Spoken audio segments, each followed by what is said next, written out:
বর্তমান যুগে ডিজিটাল উপস্থিতি শুধু বিলাসিতা নয়, বরং প্রয়োজনীয়তাও।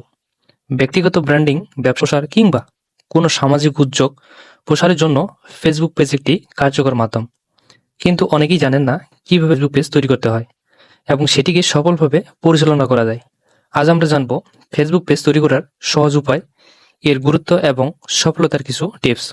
প্রথমে আপনার ফেসবুক আইডিটি লগ ইন করে নেবেন। এরপর থ্রি ডটে ক্লিক করবেন। একটু স্ক্রল করে নিচে আসলে দেখতে পাবেন পেজের একটি আইকন, এটাই ক্লিক করবেন। এখানে আপনার আইডিতে কতগুলো পেজ ক্রিয়েট করা আছে সেগুলো শো করতেছে। আপনি যেহেতু নতুন পেজ ক্রিয়েট করবেন, তাই ক্রিয়েট এই অপশনে ক্লিক করবেন। নতুন ইন্টারফেসে দুটি অপশন দেখাচ্ছে। প্রথমটি হলো আপনার ফেসবুক আইডির অধীনে সেম আরেকটি আইডি খুলতে পারবেন এখান থেকে। আর দ্বিতীয়টি হলো নতুন পেজ ক্রিয়েট করার অপশন। যেহেতু আপনি নতুন পেজ ক্রিয়েট করবেন, তাই পাবলিক পেজ এই অপশনে টিক দিয়ে নেক্সটে ক্লিক করবেন। এরপর আপনার পেজের একটি নাম বসিয়ে দিন। বসানো হয়ে গেলে নেক্সটে ক্লিক করবেন। এখানে আপনাকে পেজের ক্যাটাগরি সিলেক্ট করতে বলছে। আমি যেহেতু টেক রিলেটেড একটি পেজ ক্রিয়েট করব, তাই টেক লিখে সার্চ করব এবং নিচে দেখেন ক্যাটাগরিগুলো শো করতেছে। আমি সেগুলোকে সিলেক্ট করে নিলাম। আপনিও আপনার পেজের ক্যাটাগরি লিখে সার্চ করবেন এবং নিচে দেখবেন ক্যাটাগরিগুলো শো করতেছে, সেখান থেকে সিলেক্ট করে নেবেন। এরপর ক্রিয়েটে ক্লিক করবেন। এখানে আপনার পেজটি যদি বিজনেসের জন্য হয় তাহলে প্রথমটি সিলেক্ট করবেন, আর কন্টেন্ট রিলেটেড হলে নিচেরটি সিলেক্ট করবেন। এরপর কন্টিনিউ ক্লিক করবেন। বায়ো হলো আপনার পেজ সম্পর্কে শর্ট ডেসক্রিপশন। আমার ডেসক্রিপশনটি আমি বসিয়ে দিলাম। নিচে আপনার সাথে কন্ট্যাক্ট করার জন্য আপনার ওয়েবসাইট, ইমেল, ফোন নাম্বার সহ অ্যাড্রেস অ্যাড করতে পারেন। সর্বশেষ আপনার পেজটি নো আওয়ার অ্যাভেলেবল এই অপশনটিতে সিলেক্ট করে রাখবেন। এরপর নেক্সটে ক্লিক করবেন। সিলেক্ট অল এই অপশনে ক্লিক করলে একসাথে আপনার ফ্রেন্ডগুলোকে এই পেজের জন্য ইনভাইট করতে পারেন।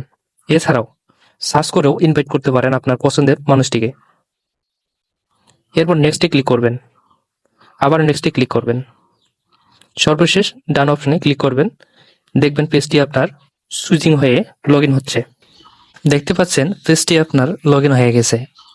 অ্যাড প্রোফাইল পিকচার, এটাই ক্লিক করে আপনার পেজের প্রোফাইল পিকচারটি গ্যালারি থেকে আপলোড করে নেবেন এবং সেভ অপশনে ক্লিক করে পাবলিক করে দিবেন। সেমভাবে আপনি কভার ফটোটিও আপলোড করে নেবেন। একটু নিচে আসলে এখান থেকে রিলস ভিডিও আপলোড করতে পারবেন, সেই সাথে লাইভও করতে পারবেন। প্রোফাইলের থ্রি ডটে ক্লিক করুন। এখানে এডিট নামে একটি অপশন আছে, এটাই ক্লিক করুন। নতুন পেজে এই পেজ থেকে profile picture, cover picture, bio সহ পেজের সকল ইনফরমেশন এডিট করতে পারবেন। একটু স্ক্রল করে নিচে আসলে লিঙ্ক নামে একটি অপশন পাবেন, এটাই ক্লিক করবেন। দেখতে পাবেন আপনার সোশ্যাল মিডিয়ার সকল অ্যাকাউন্ট এখান থেকে পেজের সাথে লিঙ্ক করতে পারবেন। এজন্য অ্যাড সোশ্যাল লিঙ্ক এই অপশনে ক্লিক করবেন।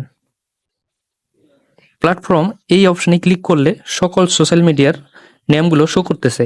এখান থেকে আপনি যেটা অ্যাড করতে চান পেজে সেটি সিলেক্ট করবেন। আমি এখান থেকে ইনস্টাগ্রাম অ্যাকাউন্টটি লিঙ্ক করব, তাই ইনস্টাগ্রাম অ্যাকাউন্ট সিলেক্ট করলাম। এরপর ইনস্টাগ্রাম অ্যাকাউন্টের ইউজার নেমটি বসিয়ে দিলাম এবং সেভ অপশনে ক্লিক করলাম। ব্যাস, অ্যাড হয়ে গেল। একইভাবে ওয়েবসাইট অ্যাড করতে পারেন। জাস্ট ওয়েবসাইট অ্যাড্রেসটি বসিয়ে দিন এবং সেভ অপশনে ক্লিক করুন। এছাড়াও নিচের দেখেন এডিট ইওর অ্যাবাউট ইনফোতে ক্লিক করে পেজের সকল কিছু পরিবর্তন এবং অ্যাড করতে পারেন খুব সহজেই। ভিডিওটি ভালো লাগলে লাইক, কমেন্ট, সাবস্ক্রাইব করতে ভুলবেন না। ধন্যবাদ।